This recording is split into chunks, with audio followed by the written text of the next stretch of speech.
দেশে এনে কিংবা ভারতে গিয়ে হলেও পিলখানা হত্যাকাণ্ডের বিষয়ে শেখ হাসিনাকে জিজ্ঞাসাবাদ করতে চায় জাতীয় স্বাধীন তদন্ত কমিশন।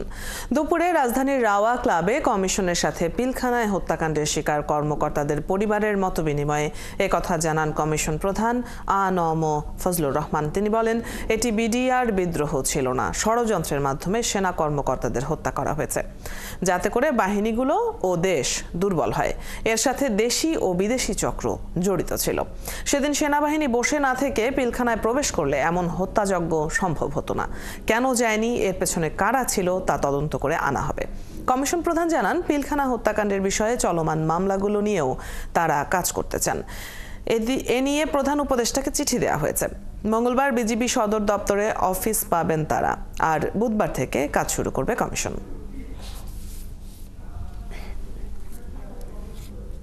কি আপনাদের যথেষ্ট হবে?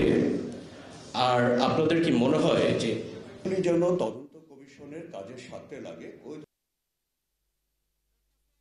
7-member commission delegated with such a large national issue, 3 মাস কি আপনাদের যথেষ্ট হবে?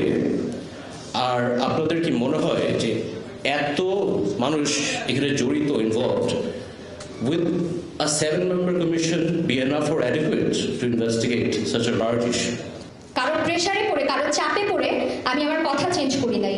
কারোর দিকে মায়া দেখিয়ে বা কারোর প্রতি করুণা দেখিয়ে বা কাউকে আমার পছন্দ, কাউকে আমি ভালোবাসি, কারোর সাথে আমি চাকরি করেছি, তার নামটা আমি সরিয়ে দিলাম, তার পাপটা আমি কমিয়ে দিলাম, এরকম যেন না হয়।